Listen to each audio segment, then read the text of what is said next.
Welcome back to Sly Guy TV. You're watching Sly Guy, Kaboom, Kaboom, Super Kaboom, oh yeah, Kaboomy. Here we go, Kaboomy, oh yeah. Let's go. Ah, yeah.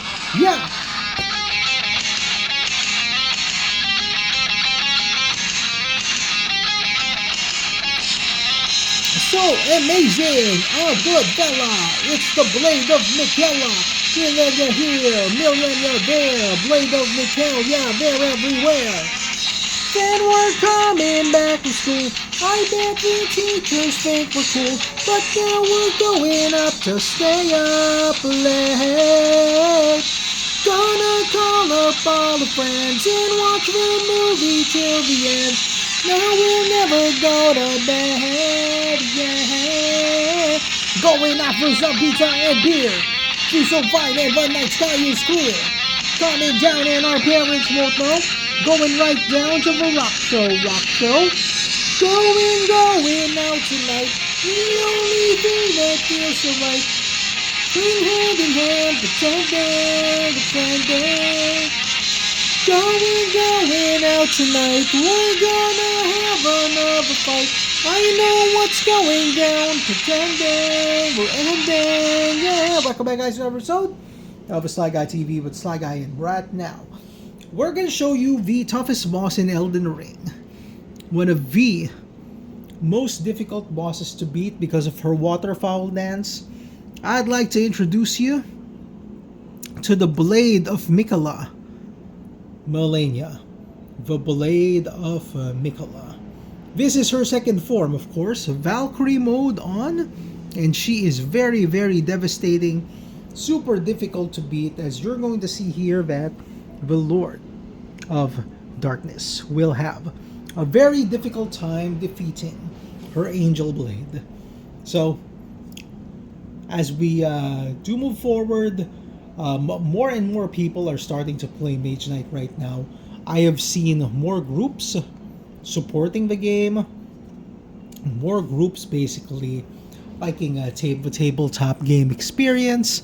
However, sadly, more people are playing online games now. So it's not even CCGs that are the major competition of these tabletop games. It's video games, mobile games, rather. Even for console gaming, mobile games have actually dominated the market. Why? Is because one, they're free. Two, if you have a smartphone, you can download them. And three, you can just play them all day long without having to worry about paying. You can play as many of those online mobile games as you want.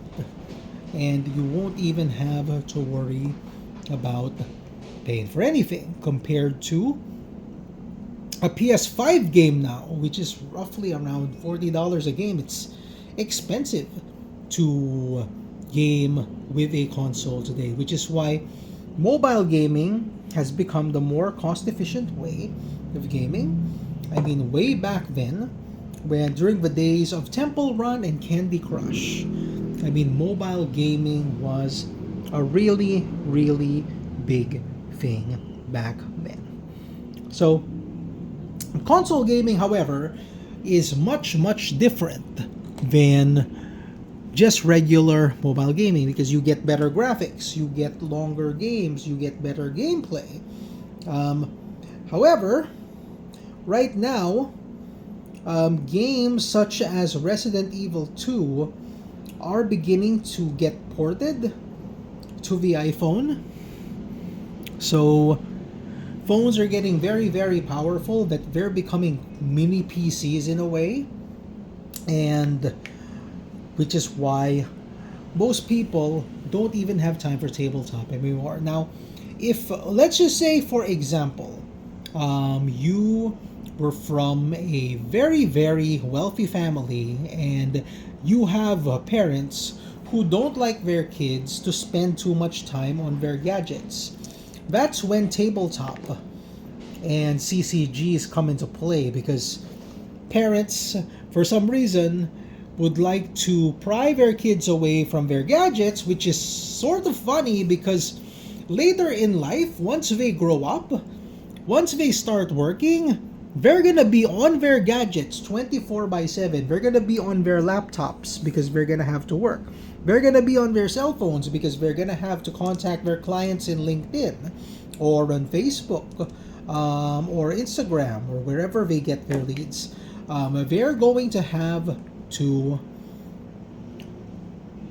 focus on gadgets, which is why now tabletop gaming and CCGs are now slowly becoming a novelty. For CCGs, they even have MTG Arena that you can play for free. You don't have to actually spend a dime. You can just play it for free. So people buying the cards, they just buy them to collect the cards. And card prices are dropping sharply because, especially after what the Commander RC did, now people are so afraid of buying the more expensive cards now that they'd rather either one, just proxy the card, or two, just play online with Arena because it's actually much cheaper. So people are actually, the smartphone has actually changed the way that gaming works. In fact, instead of buying a book in PowerBooks or Page One, people are just downloading the ebook. Instead of getting physical games, people are just going to be downloading digital games, which could lead us back to the age of piracy once again. Because if you remember, for the PS3, a lot of people were not able to pirate games because of the Blu-ray disc. So this prevented people from piracy, which is why the Xbox 360 was more popular than the PS3 back then, because you could play fake games on the Xbox 360. But on the PS3 you couldn't because everything was Blu-ray. If you wanted to play Final Fantasy 13, 2, Lightning Returns or whatever, you'd have to get a PS3. Because if you got the Xbox, it had multiple discs. It had like 3 discs if you wanted to play the Xbox version, which wasn't actually very, very handy. So yeah, just a trip down memory lane. In the next episode, we're going to be covering how Magic the Gathering is doing in the Philippines. So we're going to give you an update on how popular Magic was way back in the 1990s, the early 2000s, and how it dwindled down, and then right now it's practically non-existent. You're going to be very, very hard pressed to find a Magic the Gathering store, as the only real store that sells Magic is just Neutral Grounds, and that's it. Well, I just hope you guys enjoyed today's episode. Got any questions about the rules of Mage Knight Commander? Comment below. Once again, Sly Guy TV, but the Sly Guy signing off right